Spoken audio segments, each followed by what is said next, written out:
Pokimane's not your friend. I'm sorry, I had to say it. Someone had to burst your bubble. You and Pokimane are not best friends. I'm Blackfire Rebel, also known as Luke, and I desperately need a haircut, but that is not what we're talking about today. Today we are talking about parasocial relationships. This is a word a few months ago I didn't even know existed, but Peter Parker TV tweeted about it and said something along the lines of, you think you know someone, but all you're really experiencing is just a parasocial relationship? And I thought, I don't know what this word means. I don't know the context of this tweet. I looked into the word. It turned out the context of the tweet was something to do with offline TV's recent events and removing a member for various reasons, but we don't need to focus on that right now. But a parasocial relationship is the type of interaction and relationship we have with a celebrity, content creator, a YouTuber, a Twitch streamer, an Instagrammer, a TikToker, an athlete, a president. It's a one-sided connection, a one-sided relationship. With the rise of social media and people presenting themselves as themselves to make content with seemingly very little to no filter on their personality, this is just who they are. These sort of parasocial relationships are becoming more potent, potentially more beneficial, but potentially more dangerous. Now, there is reasons why we form these parasocial relationships built into our psychology. We'll get into that a little bit later. First, I want to give you guys an example of a parasocial relationship. So, quickly becoming the most prominent form of parasocial relationship is that of YouTubers, streamers, TikTokers, all of that kind of thing. The relationship they can build with their audience feels a lot stronger because they can directly engage. There's no management filter and there is no personality filter, seemingly, between the content creator and the audience. It feels a lot closer, a lot tighter. It feels like you can get to know them a lot more. So I think that makes it a lot more potent and, like I said, potentially more dangerous. Most commonly, you'll see a content creator doing videos or streaming about topics they love, and generally just presenting themselves to be having a good time and just being themselves, and that lets you form a much stronger connection with them, in my opinion. Now, a lot of what I'm going to be talking about today is my opinion.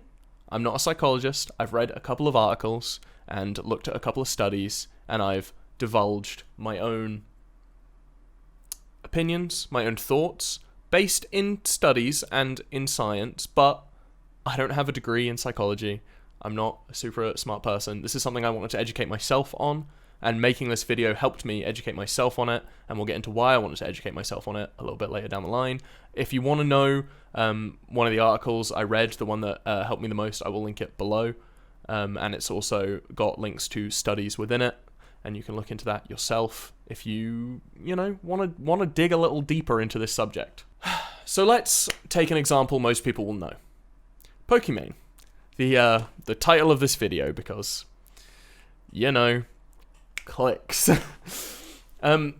Most of you will have at least heard of Pokimane. She is a Twitch streamer, a YouTuber, Instagram star, now a TikToker as well. And people will watch her Twitch stream for hours on end. And as you watch her Twitch stream, you will see a charismatic and bubbly person having fun, playing games, interacting with her roommates, and generally being a positive force on the world.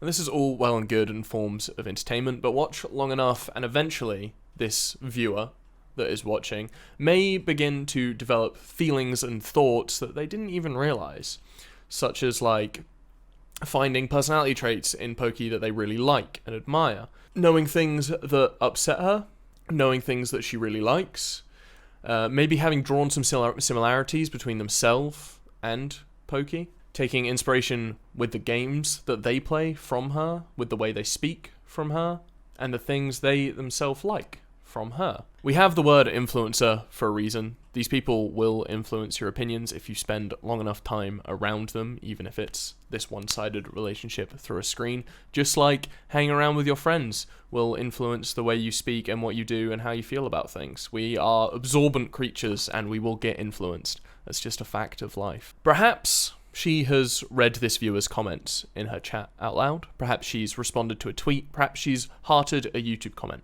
This will all go further to strengthen that one-sided bond, and to really put a sense of connection in the viewer's mind. Now, I want to specify that there's nothing bad about this at this point. I don't think, personally. There's nothing wrong There's nothing bad happening here. Totally fine. I'm just trying to give you an example of what this relationship is. This may lead to some thoughts that the viewer has, and I know I've had these thoughts about content creators I've liked before, such as like, me and, so-and-so, if we went and got a beer, that would be great, we'd be such good friends. If we could just hang out sometime, we'd get on so well, we have so much in common. You think these things along these lines, but in reality, and sometimes you need to pull yourself back there, and we'll get into why you need to pull yourself back there, you don't really know this person. You've never really known this person. You know what they present to the public, which could be everything. That could be the entire person they are that they present to the public. But you have no way of knowing what they're like when the cameras are off, what they're thinking when the cameras are on, or how they treat their friends, how they treat their family, what they are actually like as a person. You just have a snapshot. Even if that snapshot is 8 hours of streaming on Twitch every single day, it's still just part of who they are. You don't know them properly. And not to mention, with those thoughts of, we'd get on so well, they don't know you at all. And think of the kind of power dichotomy that would have in an actual friendship, where you know, seemingly, things about them, which could not be true, and they know nothing about you. The relationship there is going to take a lot of time. So say you do end up meeting as someone you watch, right? There's going to be a lot of time of just getting to know each other properly before you can actually be friends without this weird sort of power dichotomy. It's going to take time. So, why do we form these parasocial relationships? Why do we trick our brains into thinking that we're friends with these content creators?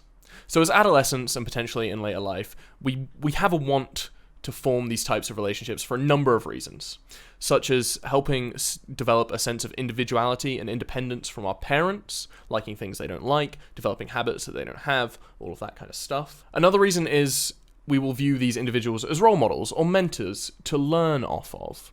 And the fact is, these parasocial processes appear to follow the same patterns of formation and maintenance as real relationships. This means they can feel like a safe way to practice social skills, maintaining relationships, all of that kind of stuff, for those of us who are less equipped to do so. My point being is we're equipped to have these forms of relationships. Our brain has a want to make these forms of relationships. They're not always bad, but we have to be ready. They can help progress anything from personal development to just combating loneliness. There is a positive side. Now, are they good or bad? That's the question. That is kind of what I'm trying to answer here. And it's complicated. They're both.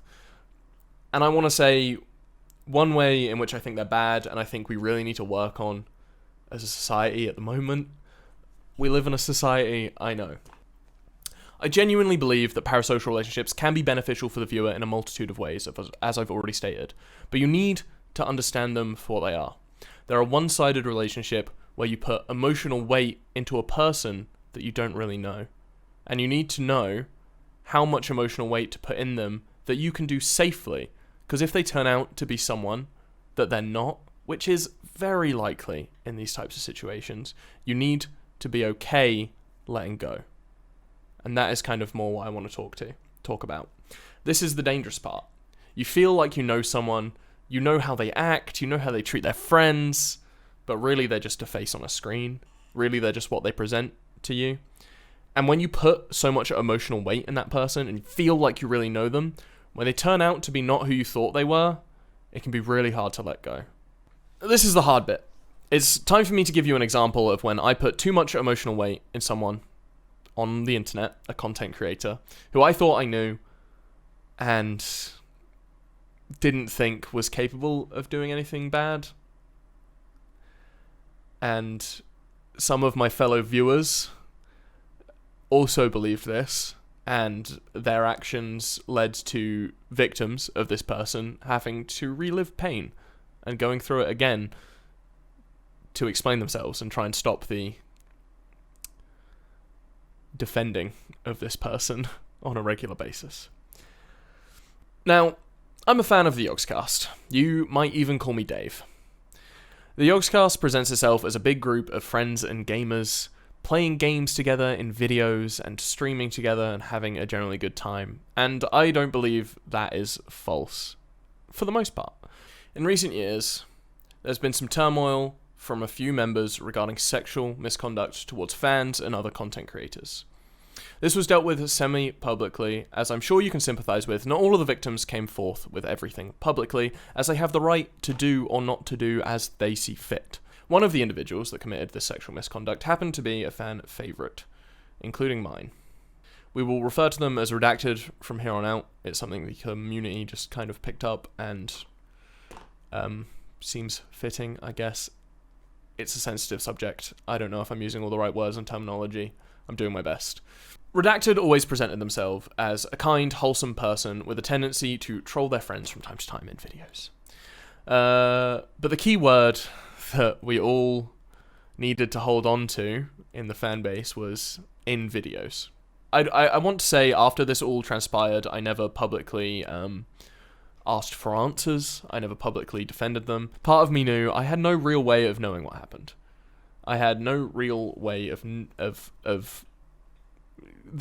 knowing the severity of the situation, and I didn't want to, impact any victims negatively. But I would find myself, when reading certain comments, being like, yeah, you're kind of right. He'd never do anything like that. So let's get into that. The fanbase vocalised after all this happened that they found it hard to believe that he could do any such thing, and stated many times that the fanbase vocalised after all this happened that they found it hard to believe that Redacted could do any such thing. After it had been stated many times that Redacted had, in fact, done such things, their defence for Redacted changed.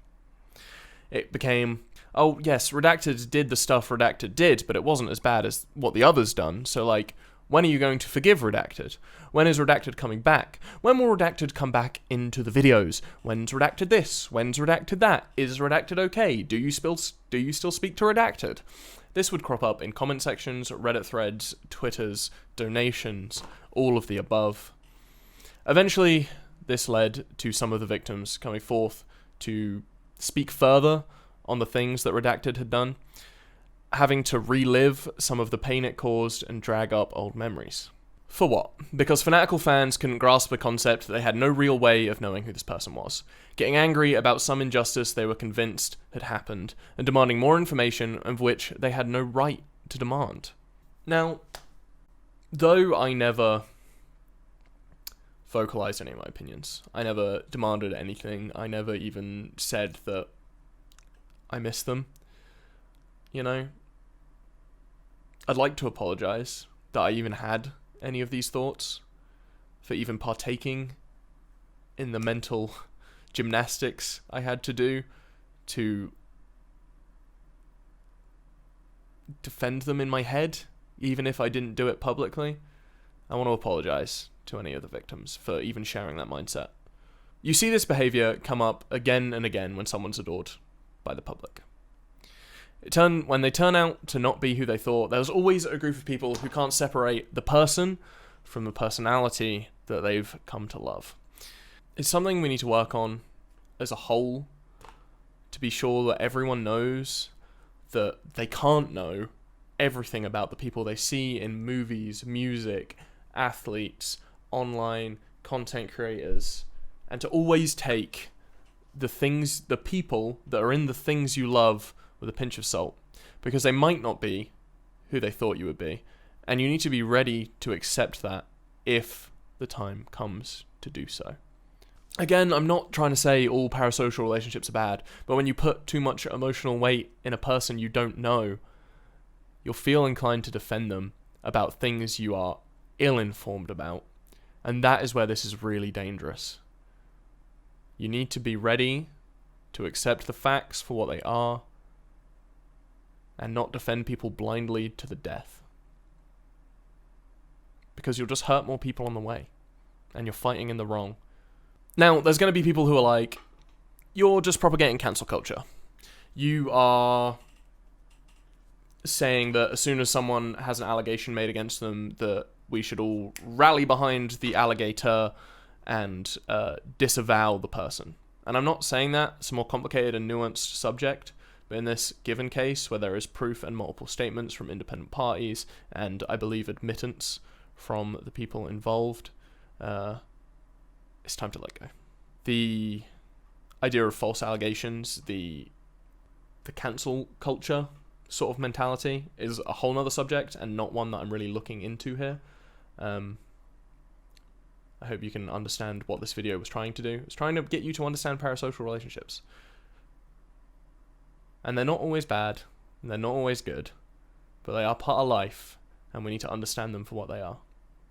I'm a Blackfire Rebel, also known as Luke. If you enjoy this video, I stream on Twitch. I also make more videos here. If you like Rimworld, I do Rimworld videos. I also do other videos talking about subjects. If there's another subject you want me to talk about, let me know. I'll catch you guys on stream. Description. In another video. Subscribe. Leave your thoughts below. I will do my best to respond to every comment. Leave a comment. Peace. I genuinely believe that parasocial relationships can be beneficial for the viewer in a multitude of ways. I hate this.